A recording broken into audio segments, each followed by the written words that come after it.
The humidity was already sitting low over the water.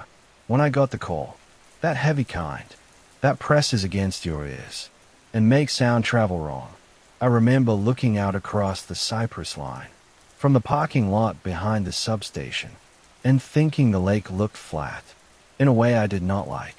No wind, no ripple. Caddo Lake does not usually do that. In late summer, my name is Albert Green. I am the elected sheriff for the county that borders the western edge of Caddo Lake. I have been in law enforcement for 21 years, 13 of those as sheriff. My jurisdiction covers marsh, timber, water, and a population that is spread thin enough that response times are measured in patience, more than minutes. We are not a big department.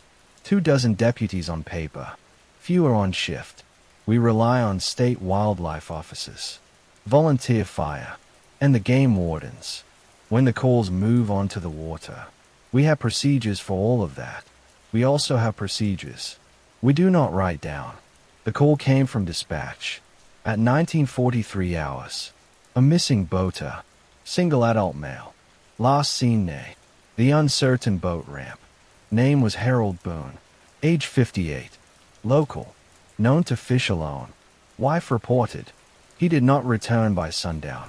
Boat trailer still at the ramp. That part was routine. What was not routine was that the dispatcher lowered her voice before she finished reading the details. She did not need to. I could hear it in the background. The lake was quiet. Through the open line, no insects, no frogs.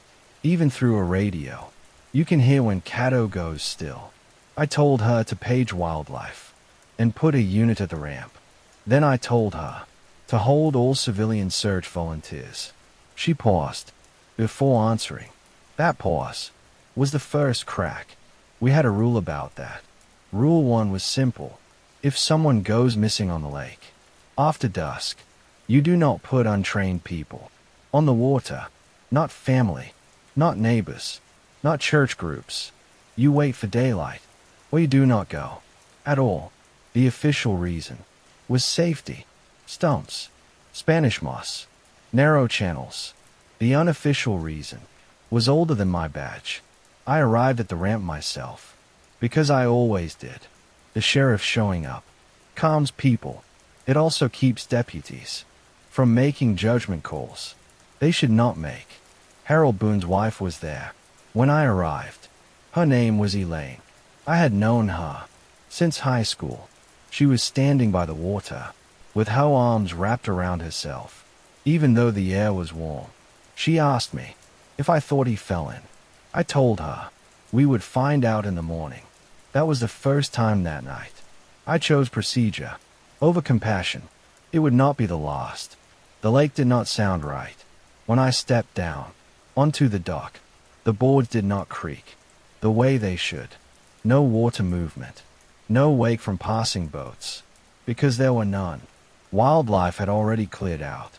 That happens sometimes. Before storms. There was no storm coming. Deputy Morales was already there. 5 years on the job. Smart. Steady. He kept his hands on his belt and did not look directly at the water. That was good instinct. Boat is still tied up, he said. Engine cold. Cooler still on board. No phone. Anything in the water? I asked. No, sir. I walked to the end of the dock and looked down. Between the cypress knees, the water was dark, in a way that swallowed light, instead of reflecting it. That is when I noticed something else. The sound of the highway, a mile away, was gone. No tires, no engines, just us. Elaine asked again if we could go out and look. She said she could not wait until morning. She said Harold knew those channels better than anyone. That was rule 2. Pressing against my chest. If the missing person is familiar with the lake, you wait. Familiarity makes it worse. The lake learns voices. It learns routines. I told her we would start first light. I told her the game wardens were on their way. I told her going out now would risk more lives. She nodded. She did not argue. That made it harder. We cleared the ramp and posted a unit overnight. I went home, but I did not sleep. At 02:30, dispatch called again. A fisherman reported hearing someone calling his name near Johnson's Cut. He did not see anyone. He left immediately. I logged the call and did nothing else. That is what the rules said. At dawn, we launched 2 boats, 1 wildlife, 1 county. We kept the channel markers between us and did not deviate. I was on the county boat with Morales. We found Harold Boone's hat first, floating upright, dry inside.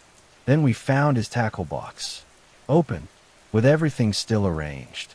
That took longer to log, because Morales kept asking me if that made sense. It did not. We found Harold at 10-12 hours, or what was left, that we could identify. He was in shallow water, near a stand of trees. He fished often. No signs of struggle, no wounds, just absence, like something had taken the idea of him out of his body. The report said accidental drowning. That was not true, but it was acceptable. Elaine did not accept it. She came to my office. 3 days later, she brought me Harold's phone. It had been found in the boat. She said it turned on by itself. The night after, the search ended. 1 missed call from his own number, time-stamped 0317. I told her it was a glitch. That was the second time. I chose containment over truth. The rules started tightening after that. They always do. Quietly. Verbal reminders. A nod at shift change. A deputy pulled aside and told not to respond to certain sounds. The rule that matters most is never answer a voice on the water after dark, not even if it says your name, especially if it says your name. We broke that rule once. It was not a dramatic decision. It never is. It was a radio call during a heat advisory, a call from a utility crew working the old power line that runs along the swamp edge. One of their guys had not checked in. They heard him on the radio asking for help. Coordinates put him off the service road and into the trees. Duty conflict. Utility worker. Active hazard. We responded. I led that response. That is on me. We found the truck abandoned, with the door open, radio on the seat, battery dead, no sign of the man, except footprints leading toward the water. We followed them, because that is what we do. Because a man might still be alive. When the wind stopped, Morales grabbed my arm. He remembered the rule. He said it quietly. He said we should turn back. Then the radio crackled. My daughter's voice came through. Clay, saying Dad. I stepped forward. That was the moment. Everything changed. I will explain what happened, but you need to understand this first. I work in places where rules exist, not to prevent accidents, but to contain something that preys on human behavior. It waits for duty. It waits for love. It waits for us to believe we are the exception. And it has been waiting on Caddo Lake for a very long time. I did not answer the radio. That is important to say out loud. I did not press the transmit button. I did not call her name back. I took 1 step forward, then another, then stopped. Morales had his hand on my sleeve, hard enough to hurt. Sir, he said. Just that. No explanation. He did not need one. The voice came again. Same tone, same cadence she used when she was younger, and scared to wake me up. Dad, I am cold. That was not possible. My daughter was at college, 3 states away. I had spoken to her the night before. I knew where she was. I also knew the rule. Never answer, never approach, never acknowledge. The 3rd rule says that once a voice uses a personal connection, you disengage immediately. You leave equipment. If you have to, you do not retrieve. You do not investigate further. You document from a distance. and you escalate through administrative channels that do not exist on paper. I nodded at Morales. He did not loosen his grip until I turned away from the trees. Behind us, something moved through the water. Slow, careful, like it was disappointed. We retreated to the vehicles.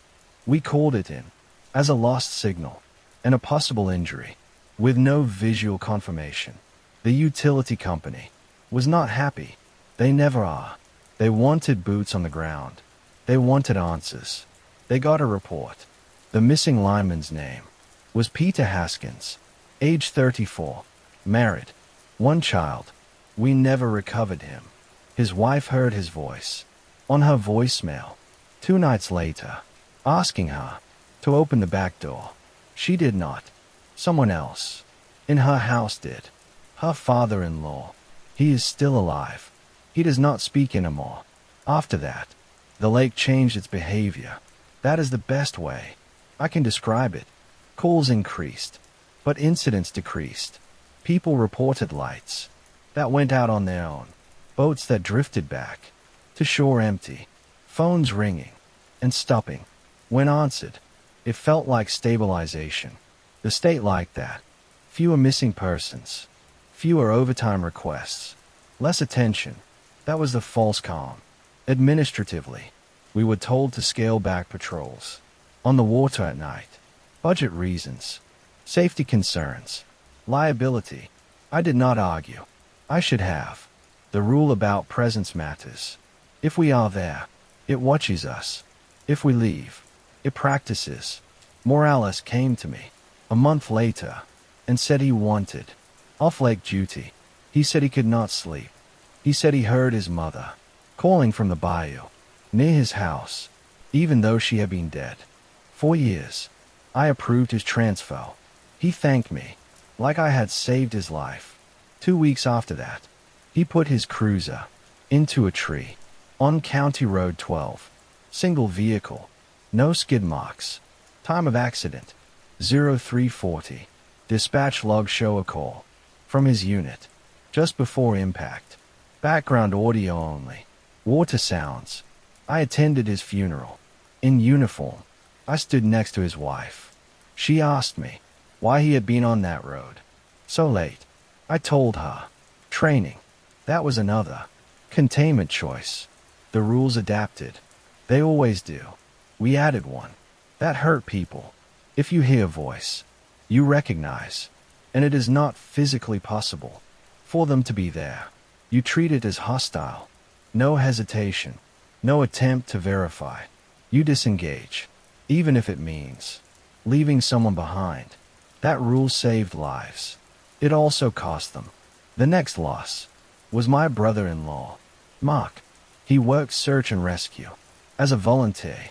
He did not fall under my authority. He knew some of the rules, not all. He heard his daughter crying from the water near their camp. He went in. His wife watched from the dock. She says he turned back once. Then he smiled and stepped forward again, like someone had reminded him of something important. We recovered his body. 3 days later, he looked peaceful. That made it worse. I stopped sleeping. After that, my wife noticed. She asked me if the lake was getting to me. I told her it was stress. That was a lie. The lake had been getting to us 4 generations. We had just forgotten how to talk about it. There is a limitation. Every entity has one. This one cannot cross. Running water, created by human systems. Pumps, spillways, floodgates. It can move through natural channels and still water. It cannot pass through active flow. That is mechanically maintained. That is why it stays where it does. That is why the old rules were written around infrastructure. We learned that too late to matter. During the second year, a drought lowered the lake enough at the old spillway at the south end. Stopped running. Maintenance delays. Funding gaps. Paperwork. I filed 3 requests to keep it active artificially. All denied. The first night, The flow stopped. Dispatch logged 12 calls. In 30 minutes. All voices. All familiar. All after dark. We shut down the lines. The next morning, we found footprints leading across the dry spillway into areas that had never seen incidents before. Neighborhoods, backyards, schools. Containment failed. Quietly, my wife left with our son. That week, she said she could not live somewhere that felt like it was listening to her thoughts. I did not stop her. I did not deserve to. The state sent a task force. They asked for data. I gave them reports. Stripped of context, they asked why. Certain calls were ignored. I cited protocol. They asked for written copies. I told them. Some procedures were legacy and verbal. They did not like that. They left. After 3 days, the voices did not. Now the rules are breaking down. People are tired. Deputies are making their own calls. Compassion is creeping back in. Because exhaustion looks like kindness. I am still here. Because I know its limits. I know when to turn away. I know that it wants me more than anyone else. Because I denied it once. When it used my daughter's voice. It is patient.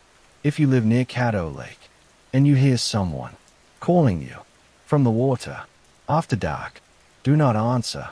Do not go closer. Do not believe. That love makes you special. It is learning, and we are running out of places to stand. After the spillway dried out, we started getting calls from places that had never been part of our mental map of risk. Backyards with swing sets, boat houses converted into guest rooms, a daycare 2 miles inland that backed up against a drainage ditch nobody thought about until the water stopped moving. At first, the calls sounded ordinary. A child talking to someone who was not there. An elderly man insisting his wife was standing in the yard, even though she had been buried 5 years earlier. We sent deputies. During daylight, we logged welfare checks. We did not escalate. The fourth rule says, daylight reduces influence, but does not remove it. People forget that part. I held a briefing and reminded everyone that we do not respond to voice-based calls after sunset unless there is a confirmed visual threat, a raised weapon, a fire, a collision, something that exists. Without interpretation, Deputy Klein asked what to do if dispatch confirmed a known voice, family member, child. I told him the rule. He looked at the flaw. He had 2 kids, under 10. The first daytime incident that broke containment happened at a boat storage lot near the old rail spur. A retired couple reported their grandson wandering between the boats, talking to someone. He said Grandpa Jim was showing him a fish. Grandpa Jim died in a boating accident on the lake when the boy was 3. When the deputy arrived, the boy was standing still, not crying, not scared, just listening. The deputy approached and said the boy's name. That was enough. The boy turned and smiled. Then he ran. They found him an hour later, standing ankle deep in stagnant water behind the lot, calling out for someone else to come see. He was alive. That mattered. But something in him was wrong. He stopped speaking entirely. 2 days later, doctors said it was trauma. I knew better. We added another rule. If a minor is involved, you do not allow them to speak to the water. You cover their ears. If you have to, you remove them physically. You accept the injury risk. That rule caused the first internal complaint. Excessive force. A deputy pulling a teenager away from a culvert while she screamed that her mother needed help. Her mother had been dead since before the girl was born. The complaint went to internal affairs. I buried it. I should not have. Burying things is how this started. The entity adapted. It always does. It stopped calling from the water directly. It started using structures, empty houses, near the shore, drain pipes, abandoned vehicles, anywhere sound could travel, without a clear source. We lost a volunteer firefighter. That way. Name was Ben Ortiz. 20 years in service. He responded to a reported cry for help from a flooded basement during a sudden storm. The storm did not exist. The basement was dry. His radio transmitted 6 minutes of breathing and then cut off. They found him sitting on the stays with his helmet on, hands folded, eyes open. He drowned without water. At that point, I requested federal assistance, not law enforcement, infrastructure, emergency management, anyone who understood systems. They sent engineers, hydrologists, a team that spoke in charts and probabilities. I walked them to the spillway and told them it needed to run again. They said the drought made that impossible. Without rerouting from the river, that would require permits, environmental impact studies, months. I told them months was too long. They asked me why. I told them because if the water did not move, something else would. They wrote that down. I do not know why. During this time, my daughter stopped calling, not answering, just silence. That scared me more than the voice ever did. I drove to the campus, unannounced. She was fine, busy, irritated. She told me she had been calling me for weeks, but I never picked up. My phone showed no missed calls. When I got back, dispatch showed me logs of calls from my number. At night, calls I did not make, calls that connected and stayed open with no audio. That meant it was listening. The fifth rule is about technology. Do not trust logs. Do not trust timestamps. If a system says something happened and you know it did not, you go with what you know. Paper over digital, memory over record. That rule failed when the state integrated our dispatch with theirs. Calls started auto-routing. We could not block them all. Some went through. One of those calls reached my wife. She answered because it was my number. She told me later that it did not sound like me. At first, it sounded tired. She said that made her stay on the line. She said it told her I was stuck and needed help, that I could not leave my post. She drove back. That night, I intercepted her at the county line. She was shaking. She asked me why I would say those things. I told her I did not. She believed me because she wanted to. That choice saved her life.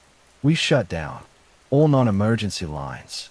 After that, we told the public it was a system upgrade. They complained. Then they stopped calling. That should have been a warning. Silence does not mean absence. The second high-impact failure came during a controlled burn, authorized by the Forestry Service. Fire creates movement. Smoke creates barriers. We hoped it would push whatever this was back toward the lake. It worked for 6 hours. Then the wind shifted and died. Firefighters reported hearing instructions over their radios that did not match command. Calls to advance, calls to hold, calls using names and ranks correctly, but out of sequence. One crew followed an order that did not exist and walked into a pocket with no exit. We lost 3 men to smoke inhalation. Official cause. Unofficially, they stopped moving when the voices told them they were safe. After that, morale collapsed. Deputies called in sick. Volunteers quit. The rules became impossible to enforce because no one wanted to hear them anymore. I called a meeting with the senior staff. I told them the truth. Not all of it. Enough. I told them this thing used our instincts against us, that it learned that it could not cross moving, controlled water that were needed to restore flow. One of them asked, "What happened?" If we could not. I did not answer. That night, the lake rose. Without rain. Just enough to lap over the dry spillway.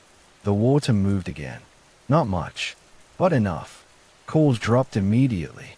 We thought we had bought time. That was when the recordings started. People began receiving voicemails from loved ones, describing things they could not possibly know. Childhood memories, private regrets, words spoken in confidence. The entity was not just mimicking voices anymore. It was using information. That is when I realized the limitation was narrower than we thought. It could not cross moving water, but it could remember anything said near it, anything reflected off its surface, anything carried by sound. Caddo Lake is a mirror. I am still Sheriff Bailey. Elections are coming. I will not run again. That is not an ending. It is an inevitability. If you are listening to this, and you work in emergency services, understand this. Your rules exist for a reason. You may never be told. Do not break them, because you think you are being human. Something is waiting for you to prove that you are. After the water began moving again, we entered what the reports later called a stabilization period. That word still makes me angry. Stabilization implies control. What we had was hesitation. The spillway flow was weak, intermittent, enough to quiet the calls, but not enough to push the boundary back where it belonged. We posted a deputy there, around the clock. We rotated them every 4 hours to limit exposure. We told them not to look at the water for too long. We told them not to speak unless spoken to by someone they could see. Those were temporary rules, emergency rules, the kind that do not survive contact with fatigue. Paperwork piled up, missed calls, complaints. The county commissioners wanted explanations. The public wanted reassurance. I gave neither. I spoke in generalities. Infrastructure issues, drought impact, staffing shortages. It was all true, just not complete. During this time, the entity shifted its strategy. It stopped pulling people toward the lake. Instead, it started pushing them away from each other. Arguments escalated in households near the shore. Long-standing marriages ended abruptly. Parents accused children of lying about things that had never happened. Deputies reported increased domestic calls with no clear cause, just anger, mistrust, familiar voices saying unfamiliar things. The sixth rule came from that realization. Do not isolate. Pay as minimum visual confirmation at all times. If a partner starts behaving out of character, you disengage together. You do not split up to cool down. That rule saved Deputy Klein. He was on a welfare check with Deputy Rojas at a trailer near the drainage ditch behind the elementary school. The caller said her husband was threatening to walk into the water. When they arrived, the husband was calm, too calm. He said he had changed his mind. He asked to shake Klein's hand. Rojas noticed Klein's radio had gone silent. No static, no channel, just nothing. She pulled him back before he could step closer. The husband smiled wider when she did. Later, Klein told me that when the man spoke, he heard his son's voice underneath it, like an echo. His son had died in a car accident 2 years earlier. That knowledge almost cost him his life. The entity had learned to layer. Around this time, my son stopped answering my texts, not calls, just texts. Short, delayed, out of character. He asked me questions about things he already knew. Where I worked, when I came home, whether I was tired. I did not respond. That was one of the hardest choices I have ever made. He showed up at the station 3 days later, in person, alive, angry. He said I was ignoring him. I apologized without explaining. He hugged me. I did not hug him back right away. I needed to make sure he was solid. That is another thing we learned. Physical presence matters. The entity can imitate sound and information. It struggles with sustained physical contact. Under observation, it cannot maintain multiple convincing manifestations at once. That is its limitation. One voice at a time. One focus. It chooses carefully. The next high-impact incident came from administration. The state issued an order to reopen the lake fully. Recreational boating, fishing, tourism. They cited economic damage. They cited lack of evidence for continued restrictions. They threatened to withhold funding. I argued. I showed them redacted reports. I used words like anomaly and unexplained. They smiled and nodded and told me fear was not policy. The lake reopened on a Friday. By Sunday night, we had 4 missing persons, 2 tourists, 1 local teenager, 1 deputy. Deputy Harris responded to a call about a stranded kayaker after sunset. He should not have. He knew the rule. He went anyway because the caller said it was a child. That was compassion. That was predictable. His body was found in his vehicle the next morning, parked neatly at the edge of the boat ramp. Engine off. Keys on the dash. No water exposure. Cause of death was cardiac arrest. Age 31. Healthy. The coroner would not meet my eyes. I shut the lake down again. Unilaterally. The state overruled me. Within hours, they sent their own officers. They did not know the rules. No one had told them. We lost 2 of theirs that week. After that, something changed. The calls stopped entirely. Not just the false ones. All of them. Dispatch went quiet. Radios worked. But nothing came through. Phones rang out. Even 911. Returned silence. We still heard each other. In person. Over short range. But the system was gone. We entered manual mode. Patrols by schedule. Check INS by sight. Paper logs. Runners between locations. It felt like going backward in time. The 7th rule emerged then. If the system goes silent, assume it is listening. Do not speak. Where sound can carry, use written notes. Use gestures. Use eye contact. The entity had moved into the infrastructure. It was not calling anymore because it did not need to. It could hear everything. I started finding notes in my office, handwritten, in my handwriting, reminders about meetings I had not scheduled, apologies for things I had not done. Once, a note that just said, "You tried." I burned them. At home, the lights began turning on and off by themselves. My wife had returned weeks earlier because she believed in me. That guilt is heavy. She asked if we should leave. I told her yes. Then I told her, not yet. That was selfish. That was duty, masquerading as necessity. She slept with earplugs in. I slept with a flashlight on the nightstand. The entity tested me again. One night, when the spillway pump failed briefly, just a hiccup, 5 minutes of stillness. My daughter's voice came from the backyard, not from the water, from the trees. She said she was home. She said she missed me. She said she forgave me.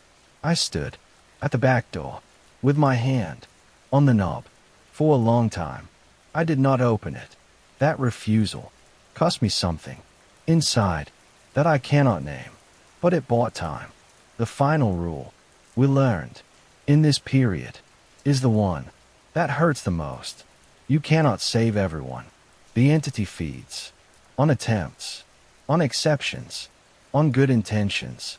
If you try to be the hero, it will let you think you are winning, right up until it uses that belief against you. I am writing this because the systems are failing again. Maintenance on the spillway has been delayed indefinitely. Funding reallocated. The water level is rising without cause. I can hear frogs again at night.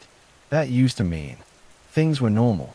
Now it means they are coming back. The frogs returning was the first sign that the lake had decided to pretend again. Normal sounds are camouflage. Predators understand that. When the calls came back, they did not come through dispatch. They came through personal devices, smart speakers, baby monitors, vehicle infotainment systems, anything that listened. By default, the county issued an advisory about disabling voice-activated features. We framed it as a cybersecurity concern. People laughed. Then their appliances started talking back. A woman from Karnak came into the station, carrying her microwave. She said it kept repeating her name at night in her late husband's voice. She asked if it was a wiring issue. I told her to unplug it and leave it unplugged. She asked if that would fix it. I told her it would help. We began confiscating devices. Quietly, not officially. Deputies would suggest. Neighbors would warn neighbors. Churches started putting baskets at the door for phones. That worked better than anything else. The eighth rule formed then. Silence is protection. The less you say near the lake, the less it has to work with. That rule conflicted with everything we are trained to do. During this period, we lost the school counselor. Name was Janice Moore. She worked with children affected by the earlier incidents. She believed in talking through trauma.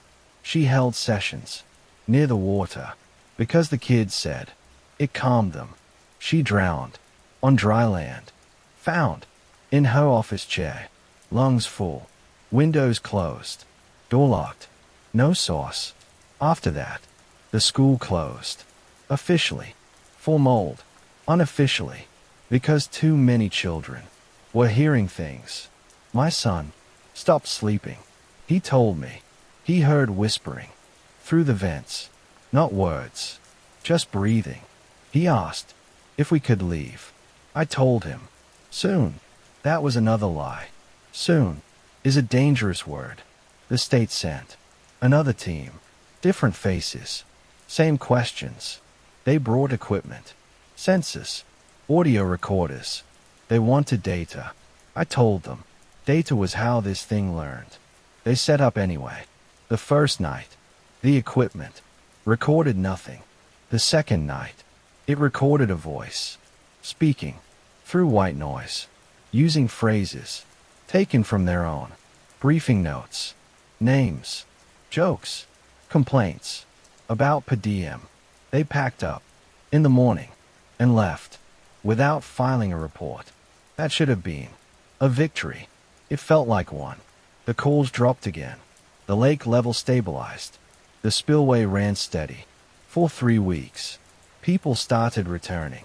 Fishing boats, tourists. Normality crept back. Like a bad habit. That was the false stabilization. The dangerous kind. We relaxed patrols. Slightly. Not officially. Just enough to breathe. Deputies took their families to dinner. Kids played outside. After dark, the lake waited. The incident that broke everything happened on a Tuesday. Mid-afternoon. Clear weather. No reason for alarm. A bus carrying the assisted living residents was crossing the old bridge when the driver heard his wife's voice over the radio telling him to stop. She said there was a problem with the brakes. She said she loved him. He stopped.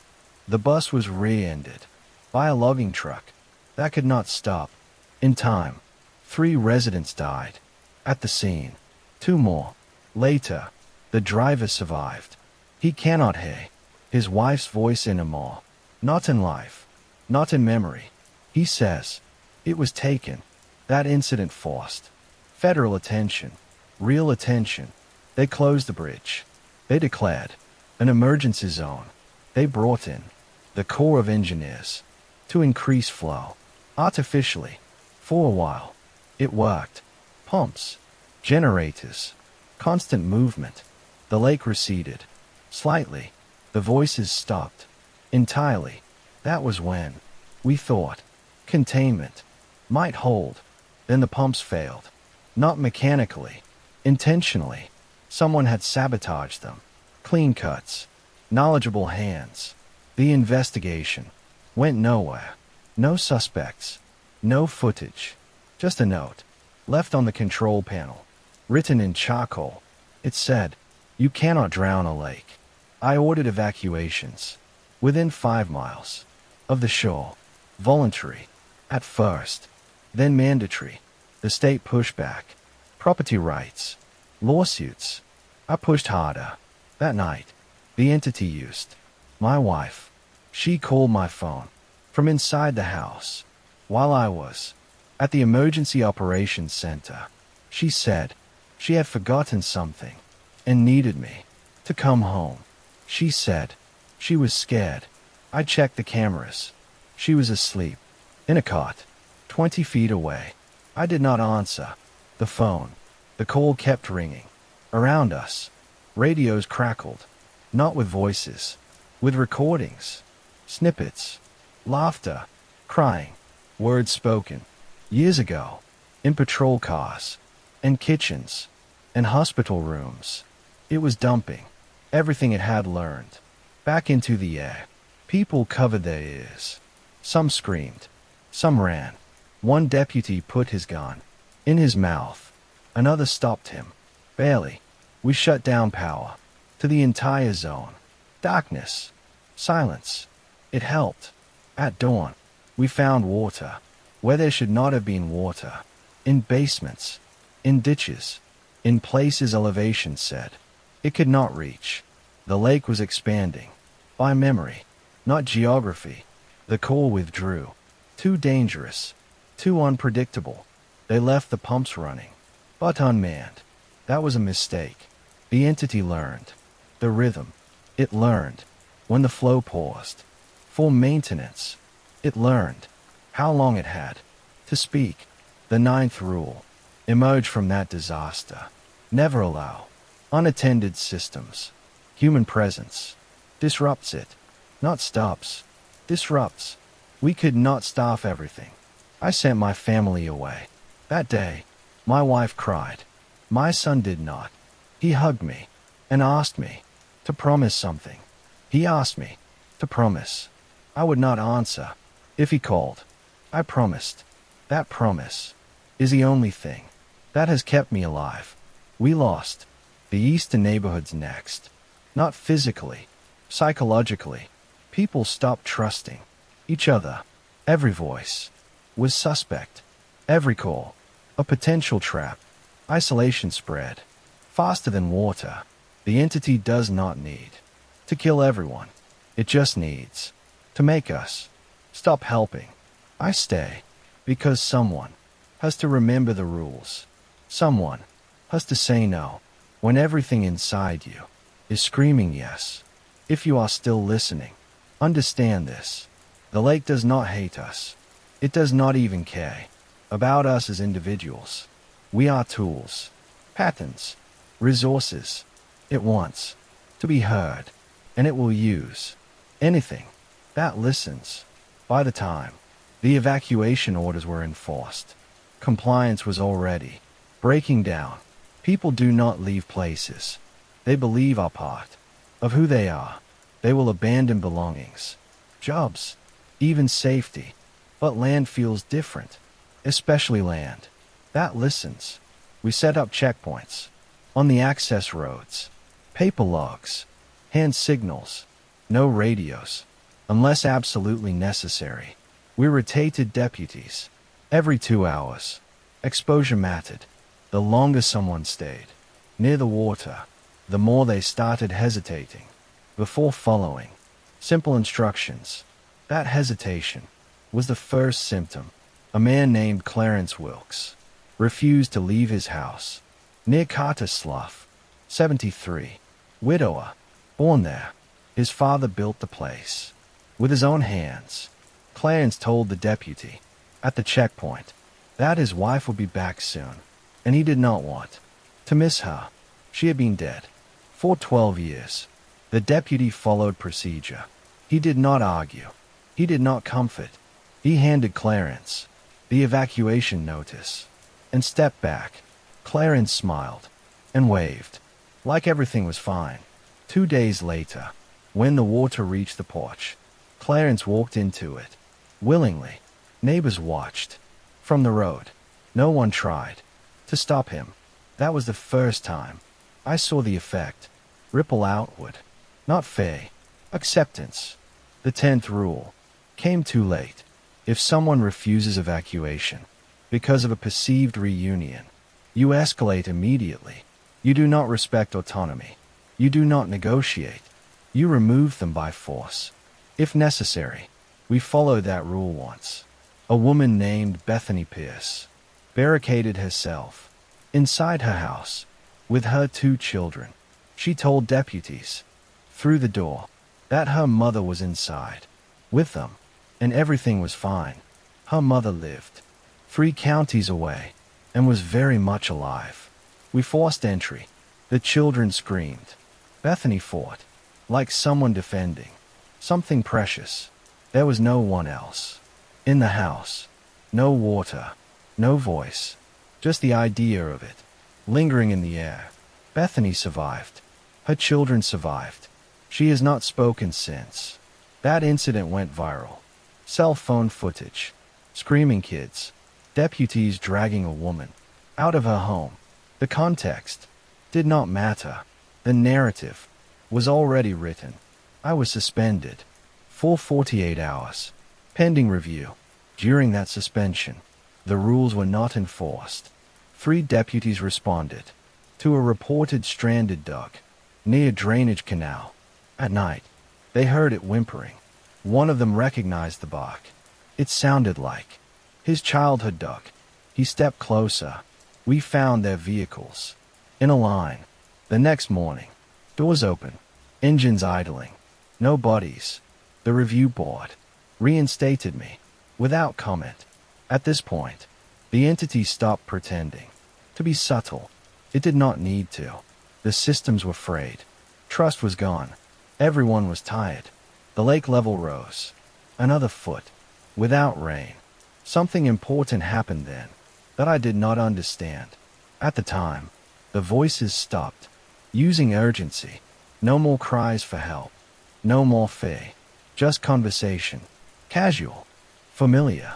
It would comment on the weather. Ask about routines. Say things like, "You forgot to lock the back door," or "Did you eat today?" It was practicing intimacy. That was when I realized it was not trying to pull people into the water anymore. It was trying to replace us. A dispatcher named Lena caught it first. She came into my office and closed the door without asking. She said she had been listening to recordings from before the blackout. She said something was wrong. She played me a clip from 6 months earlier. A routine traffic stop. 2 deputies chatting about nothing. In the background, barely audible, was a third voice. Quiet, agreeable, laughing. At the right moments. We had not noticed it. Then, it had been with us longer than we thought. The 11th rule, formed from that discovery. Assume contamination predates awareness. Do not trust timelines. Do not assume. First contact is recent. We began reviewing everything. Old dash cams, body cams, dispatch tapes, anything with audio. The pattern emerged. Slowly. The entity did not insert itself loudly at first. It mirrored. It affirmed. It learned. The more people talked, the more it refined. We destroyed the archive. That decision will haunt me if there is any justice left in the world. But leaving it intact would have been worse. During this time, my daughter sent me a handwritten letter, real paper, no return address. She said she had been having dreams about water, even though she lived nowhere near it. She said, in the dreams, she could hear me talking to someone else. She asked if I was okay. I did not reply. I wanted to. God help me. I wanted to. But I could not be sure. The letter was not part of it. That uncertainty is the cruelest weapon. It has. The 12th rule is one I hate. Do not reassure loved ones with words. If you must, do it in person, under observation. Briefly, I have not seen my daughter since. The next escalation was systemic. Bank lines went down. Internet outages. Cell towers dropped. Intermittently. Officially blamed on infrastructure strain and weather. Unofficially, anything that carried sound was becoming unreliable. The entity did not need to speak anymore. It had trained people to supply the voices themselves. We started seeing groups gather near the water, voluntarily, sitting quietly, listening, no one talking, just waiting. When approached, they would smile and say they were keeping someone company. We dispersed them when we could. When we could not, we documented and moved on. That felt like failure. It was containment. One night, while checking the spillway pumps, I heard my own voice behind me. It was calm, tired. It said, I had done enough. I did not turn around. The voice continued. It listed my decisions. The ones that saved lives. The ones that cost them. It did not accuse. It understood. That was worse. I recited the rules. Out loud. All of them. In order. I kept my eyes on the moving water. I did not acknowledge the voice. I did not argue. I did not agree.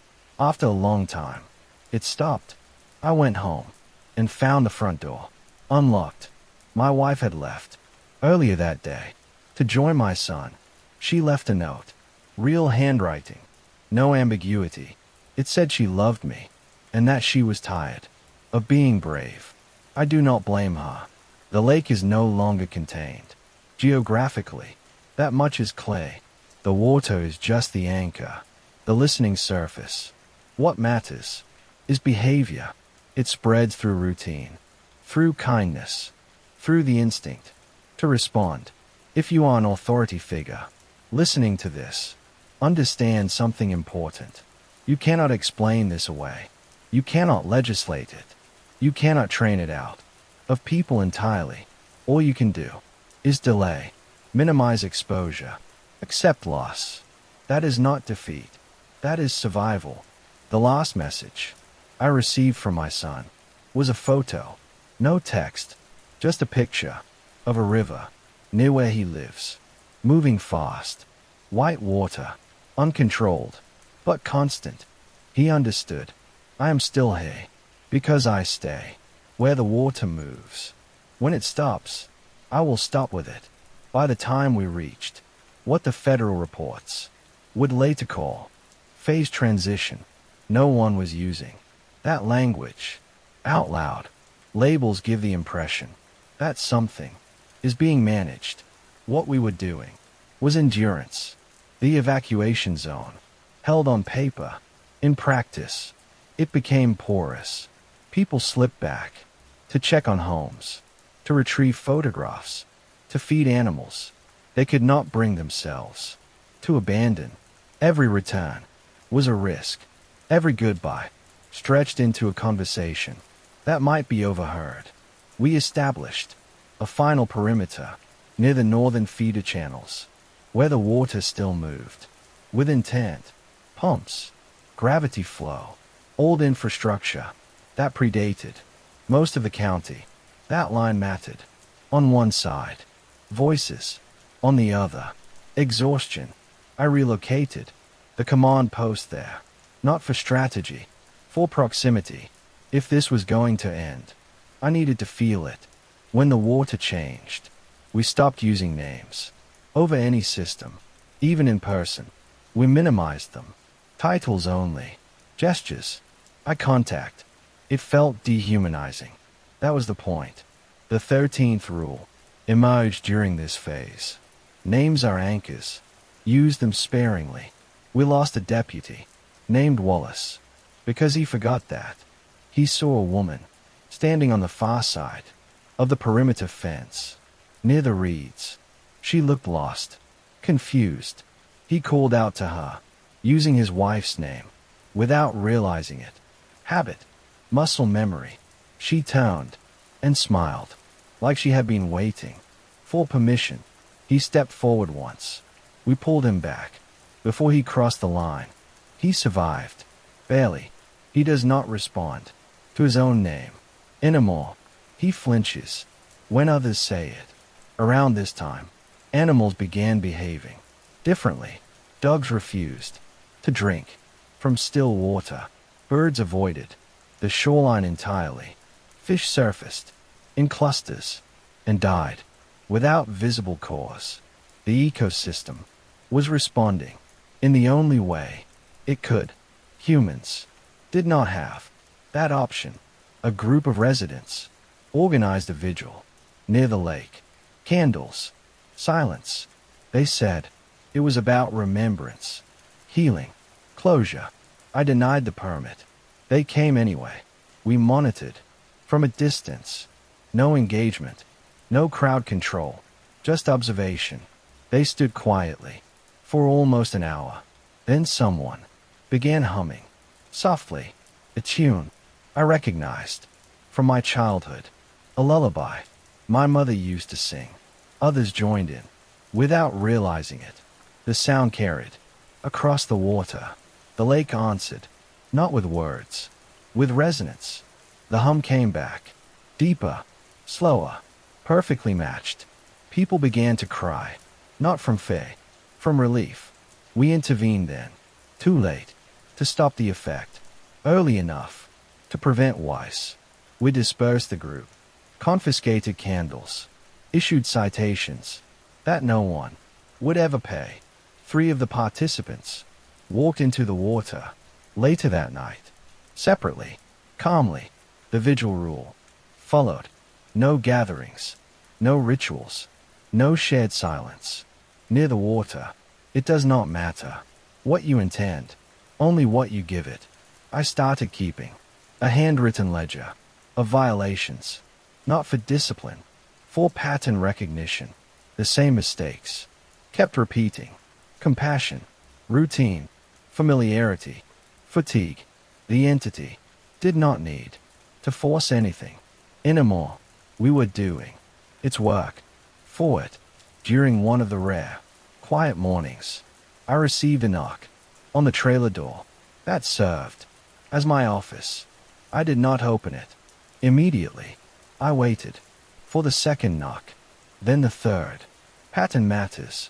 When I opened it, Lena was standing there, the dispatcher. She looked older than she should have, tired, in a way that sleep does not fix. She said she wanted to show me something. She handed me a notebook, not a device.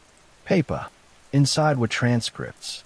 She had written, by hand, conversations she remembered, but that did not exist in any system. Voices that had spoken through her headset, using correct procedure and wrong intent. One transcript ended with a sentence that chilled me. It said, "We will not need to speak soon."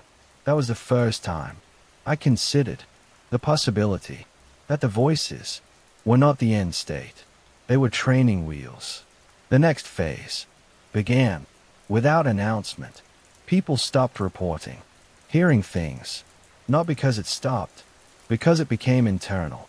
They began acting on impulses they could not explain, taking routes they did not usually take, making calls They could not remember deciding to make. We saw it in traffic patterns, in purchasing behavior, in the way people gravitated toward water, even when they claimed not to notice. The lake did not need to call anymore. It had ceded suggestion. The 14th rule is the most abstract and the hardest to enforce. If you feel certain about something that does not benefit you, pause. Certainty without gain is suspect. That rule saved me once. I was driving the perimeter late one night when I felt an overwhelming conviction that I needed to check an old fishing cabin just outside the zone. No call, no report, just certainty. I pulled over instead. 5 minutes later, the cabin collapsed into the water. Sinkhole, erosion, perfect timing. If I had followed the impulse, the lake would have claimed me without ever speaking my name. The infrastructure failures accelerated. Roads washed out where they should not have. Culverts backed up against physics. Water appeared in places that defied grade and drainage. We stopped trying to explain it. The state declared the area uninhabitable.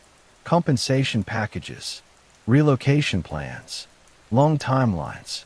None of it mattered to the people who refused to leave because they believed they were already home. The Corps returned briefly to assess the spillway. They recommended a full breach, drain the lake as much as possible, remove the listening surface. I told them that would kill everything downstream.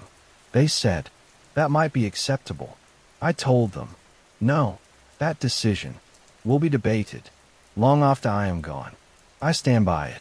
You do not solve this by making it someone else's problem. Instead, we focused on flow. Constant, monitored, human attended. It was expensive, unsustainable, but it held.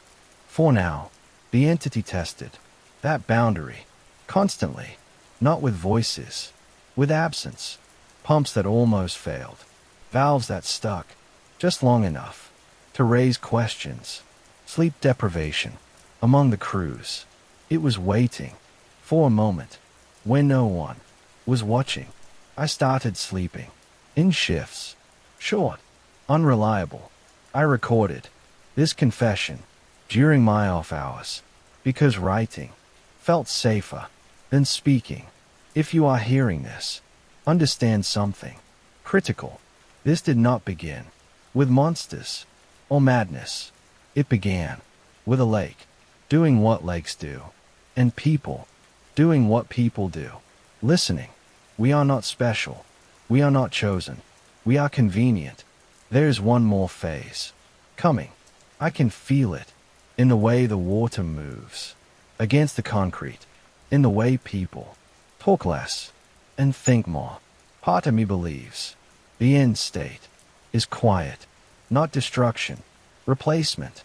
If that happens, there will be no alarms, no warnings, just a gradual agreement that this is how things have always been. I am still here because I do not agree. Not yet. The last phase did not arrive. Like a collapse, there was no single moment I could point to and say, this is when we lost. That is important. If you are waiting for a sound, a sign, a line being crossed, you will miss it. What happened instead was agreement. People stopped asking questions that mattered, not because they were afraid, because the answers felt unnecessary. The lake did not demand worship or sacrifice. It did not issue commands. It offered certainty, soft certainty, the kind that settles into routine. The pumps continued to run. Barely. Crews showed up on time. Most of them, maintenance logs, were filled out. Sometimes, the perimeter held. In theory, in practice, people drifted closer during daylight, not to enter, just to sit, to feel present. I stopped ordering them away, unless they crossed a physical line. Emotional lines were impossible to police. I noticed it first. In myself, I would catch my thoughts, smoothing over inconsistencies, dismissing concerns that would have once set off alarms. I would feel tired and accept it as natural instead of as a warning. The 15th rule was written just for me. If you feel relief, recheck everything. I began rechecking obsessively. Water flow rates, pump schedules, shift rosters, names, dates, handwritten notes, anything that grounded me in sequence. Sequence matters. The entity struggles with order, not structure. Order. That is when I noticed gaps, entire days, missing from my memory that were present in the logs, conversations documented that I did not recall having, decisions attributed to me that matched my handwriting and tone, but not my intent. I was still functioning. That was the danger. I confronted Lena about it, not with accusations, with questions. She listened. She nodded. She said she had noticed the same thing weeks earlier. She said she thought it was stress until she found a transcript she did not remember writing. It ended with a line that was not hers. It said, "We are almost done listening." That was when I understood the end state. The voices were not the goal. Mimicry was not the goal. Replacement was not even the goal. In the way we understand it, the goal was harmony, a system where human behavior aligned so closely with the entity's presence that intervention is no longer required, where we self-correct, away from disruption, where we choose stillness. The lake does not want to expand. It wants to persist. We were building that persistence. For it, I made the decision then to break the last rule, the one we never said out loud. I told the truth publicly, not everything, not names, not procedures, but enough. I stood in front of a camera with the pumps audible behind me and said there was something in the water that exploited human response, that it used voices and memories, that the safest action was distance and silence. That help was not always help. The reaction was immediate and predictable. Panic, mockery, condemnation, relief, all at once. The state suspended me. Within hours, mental health concerns, breach of protocol, liability. They sent someone else to take over. A good man, competent, calm. He listened carefully while I briefed him. He asked the right questions. He did not believe me. That was not his fault. Belief is not a switch. It is a process, one we no longer had time for. On my last night, on site, I walked the perimeter, alone. I should not have, but pairs had become symbolic. By then, everyone was watching something else. The water was moving. That mattered. The pumps hummed. Insects stayed back. Frogs were quiet again. I stopped at the edge of the spillway and looked down into the flow.